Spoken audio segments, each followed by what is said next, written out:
Hello, I'm Hayden Rogers, and this is an Appendices episode to Episode 9, Kill My Schools of Magic, about the ways that tabletop role-playing game Dungeons & Dragons can assist writers.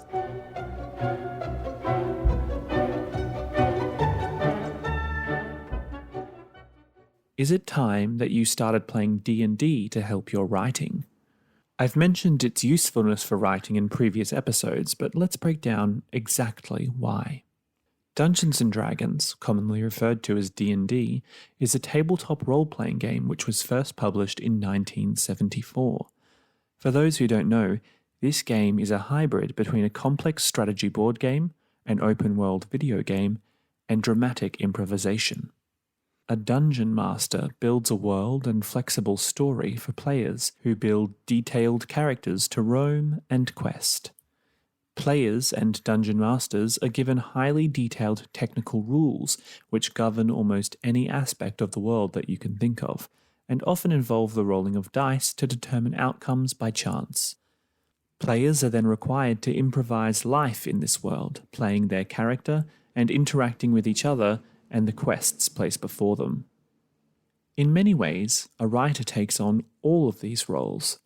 They build a world and orchestrate a story, but they also ideally embody each character, personalising them and fleshing them out as real people.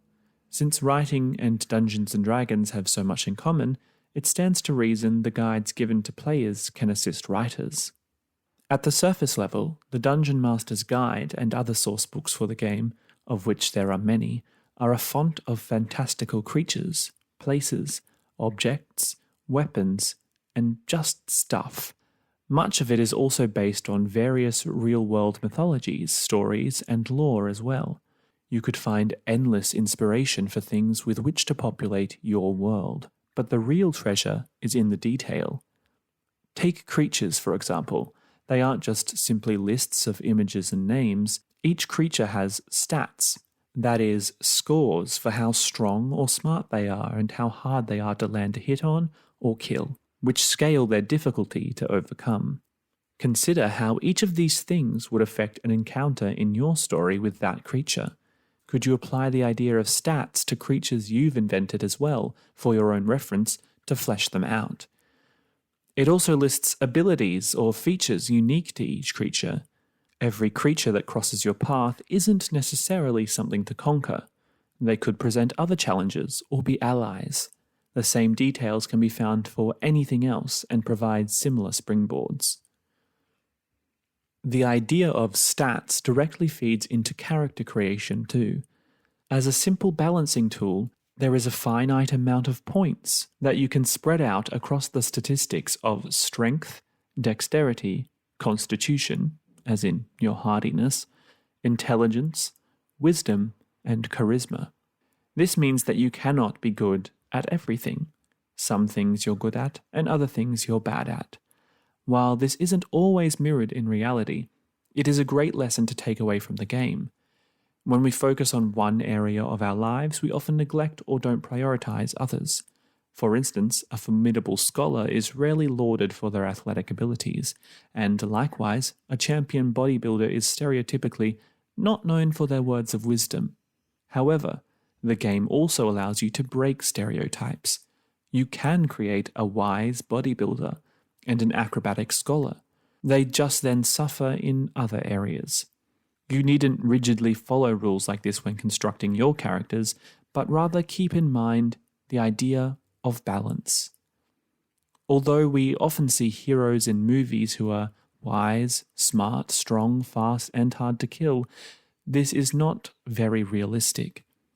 It is also far more interesting to see people cope and adapt to their own abilities rather than just be good at everything. Of course, the other most important takeaway from D&D character building isn't in their flashy abilities and magic spells, though these can be inspiring, but rather from their description sections. When you make a character, you're asked to consider their background up until now. Were they a hermit, a priest, a thief? What's their race, moral alignment, faith, and social standing? What interesting quirks do they have?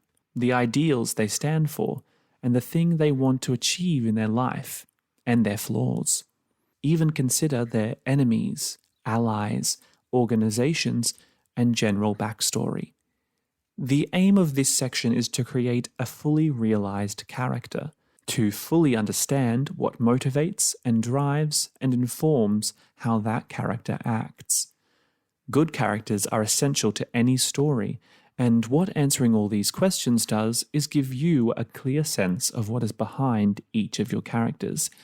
If you can answer all these questions, you will understand your characters better, and particularly understand how they would respond to certain events or people in your plot. Imitating a complex world and anticipating anything is the goal behind all of these detailed rules and guides in Dungeons & Dragons. Beginner players always feel overwhelmed by the steep learning curve. However, getting on top of these rules is what allows gameplay to move smoothly and adapt to the creative will of the players.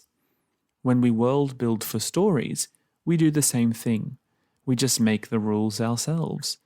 However, Dungeons & Dragons provides a great blueprint to work off. It has already devised many complex systems that are purposefully broad.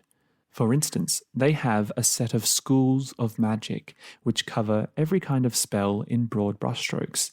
There's a category for everything, and rightly so, because everything in the real world gets categorized too.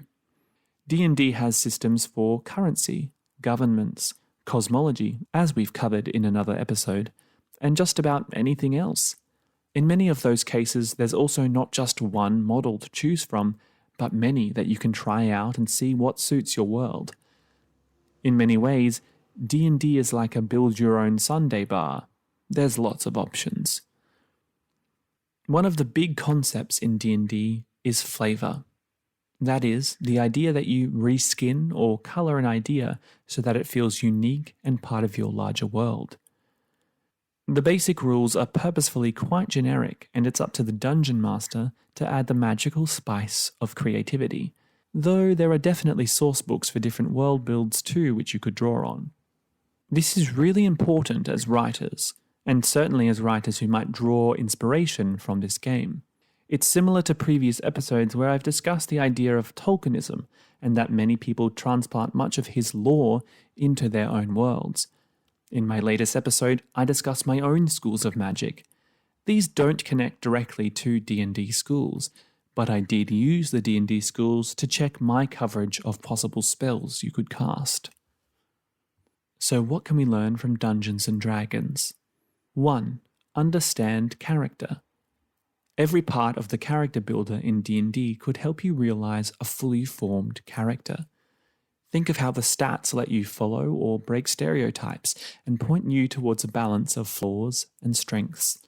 At the very least, it will help you better understand and clarify their inner workings and present realistic reactions and situations. Maybe it'd be worth creating your story characters as game characters. 2. There's no shame in adaptation.